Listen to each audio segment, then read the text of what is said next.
According to the Cleveland Clinic, it takes about 15 ounces of wine to get the average 140-pound woman drunk. This is what happens to my grandma at about every family dinner.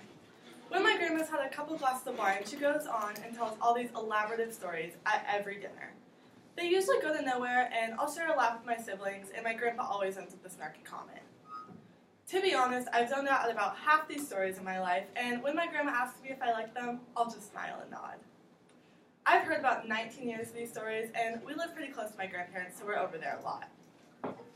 My grandma's stories provide a humorous aspect at the dinner table, but they've also taught me the importance of not taking a large, close-knit family for granted.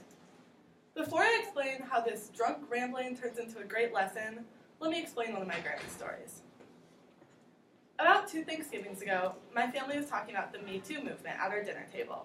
And my grandma started going on about this story from when she was a freshman in college. Her and her friends wanted to go downtown that day, so they decided they were going to go hitchhiking.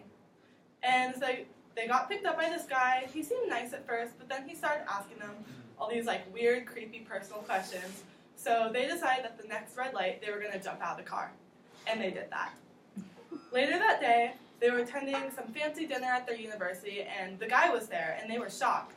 And he ended up being some really important person in the Canadian government. My grandma was exclaiming how she had just remembered this story now in light of all these allegations.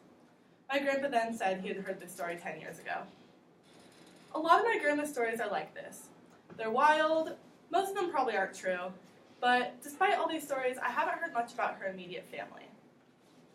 My grandma's not very close with her family, and they had a falling out about their family business.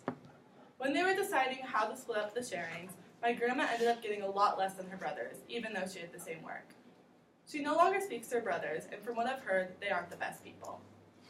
I now understand why my grandma tells all these stories, because she didn't have this huge supportive family that I have now. I now understand and recognize the privilege I hold compared to my grandma.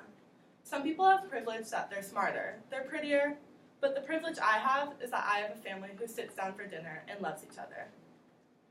My grandma's stories may seem like nonsense, but I now have a deeper understanding for her and my family dynamic. I've learned that I can shape the future I want. It doesn't mean I can't have a certain future just because I didn't have it in the past. I've learned to cherish family because maybe in 50 years, I'll be that grandma who's tipsy off some rosé, telling stories about my own grandmother and how she's shaped me into the granddaughter I am today.